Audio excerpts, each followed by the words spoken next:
Hi అండి, నమస్తే. నేను మీ రేఖ. వెల్కమ్ టు రేఖా రాజు వంటశాల. ఈరోజు మన వీడియో వచ్చేసి దోసకాయ ఇగురు.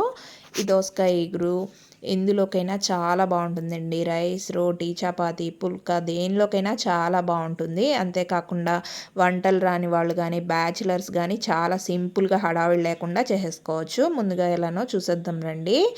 ఇలా ముందుగా ఒక 2 ఉల్లిపాయలను కట్ చేసి పక్కన పెట్టుకున్నాను. అలానే దోసకాయ ముక్కలను కూడా కట్ చేసి పక్కన పెట్టుకోండి. తర్వాత ఇలా 2 ఎండుమిర్చి రెబ్బల్ని, తర్వాత ఒక హాఫ్ స్పూన్ జీలకర్ర, ఆవాలు, 2 రెబ్బల కరివేపాకు తీసి పక్కన పెట్టుకున్నాను. ఇప్పుడు స్టవ్ ఆన్ చేసి ప్యాన్ పెట్టుకుని ఇలా కొంచెం ఆయిల్ పోసుకుని ఆయిల్ కొంచెం కాగనివ్వండి. కాగిన తర్వాత ఈ తాలింపు దినుసులను ఇందులో వేసుకుని ఇప్పుడు ఇందులో 2 రెబ్బల కరివేపాకు వేసి ఈ విధంగా మూత పెట్టండి. ఈ కరివేపాకు పైకి చిటపట్లాడుతూ మన మీద పడకుండా స్టవ్ మొత్తం అవ్వకుండా ఇలా మూత పెట్టేస్తే బాగా వేగుతుంది. ఇలా మధ్యలో కొంచెం కదుపుకుని మళ్ళీ మూత పెడితే ఈ విధంగా వేగిపోతుంది. ఇలా వేగిన తర్వాత ఇప్పుడు ఇందులో ఉల్లిపాయ ముక్కల్ని వేసేసుకుందాము. ఈ ఉల్లిపాయ ముక్కలను కూడా ఇందులో వేసేసుకుని ఒకసారి ఇలా కలుపుకుందాము. ఇలా కలుపుకున్న తర్వాత ఇప్పుడు ఇందులో ఒక హాఫ్ స్పూన్ పసుపు వేసుకుందామండి. ఒక హాఫ్ స్పూన్ పసుపు, 1 స్పూన్ సాల్ట్ వేసేసుకోండి. వేసుకున్న తర్వాత మళ్ళీ ఒక్కసారి ఇలా కలుపుకొని ఒక 5-10 నిమిషాలు ఈ ఉల్లిపాయని మగ్గనిద్దాం మూత పెట్టేసి.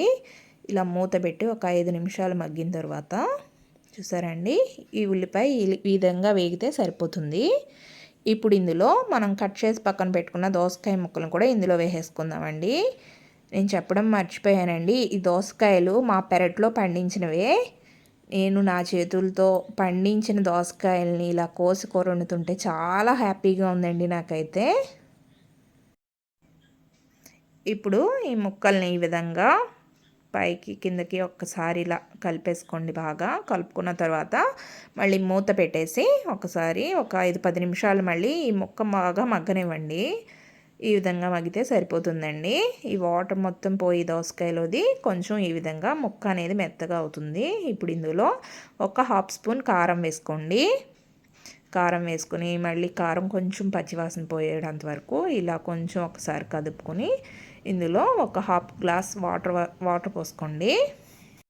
ఇప్పుడు ఇలా ఒక్కసారి కలుపుకుని మూత పెట్టేసి ఒక 5-10 నిమిషాలు ఉడకనివ్వండి. మధ్య మధ్యలో మూత తీసుకుని ఒకసారి కదుపుకుంటూ ఈ వాటర్ మొత్తం ఇంకిపోయేటట్టుగా దగ్గరకు వచ్చేటంత వరకు ఉడకనివ్వండి.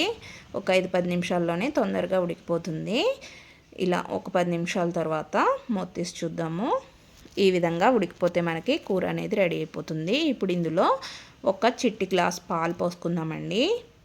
ఒక హాఫ్ కప్పు పాలు పోసుకుని మనం టీ తాగుతాం కదా, ఆ గ్లాస్తో ఒక చిన్ని గ్లాస్ పాలు పోసుకొని ఒకసారి ఈ విధంగా కలుపుకొని మళ్ళీ మూత పెట్టేసి ఒక 2 నిమిషాలు ఉడకనివ్వండి. పాలు పోసిన తర్వాత తొందరగానే ఉడికిపోతుంది కాబట్టి ఎక్కువసేపు అవసరం ఉండదు. పాలు పోస్తే ఏ ఇగురు కూరలకైనా చాలా టేస్టీగా ఉంటుందండి. కాబట్టి ఇలా పాలు పోసుకొని ఒక 2 నిమిషాలు ఉడకనివ్వండి. కూర అనేది మళ్ళీ ఒక్కసారి ఈ విధంగా దగ్గరకు వచ్చేస్తే రెడీ అయిపోతుంది మనకి. ఇలా చూసారండి ఎంత బాగుందో. ఈ విధంగా ట్రై చేయండి మీరు కూడా, చాలా బాగుంటుంది ఇగురు కూరలో పాలు పోసుకుని. ఈ కర్రీ ఎవరైనా ప్రిపేర్ చేసేసుకోవచ్చండి, ఎటువంటి హడావిడి లేకుండా చాలా సింపుల్గా. బ్యాచిలర్స్ కానీ వంటలు రాని వాళ్ళు కానీ ఈవెన్లీ చాలా తొందరగా అయిపోతుంది.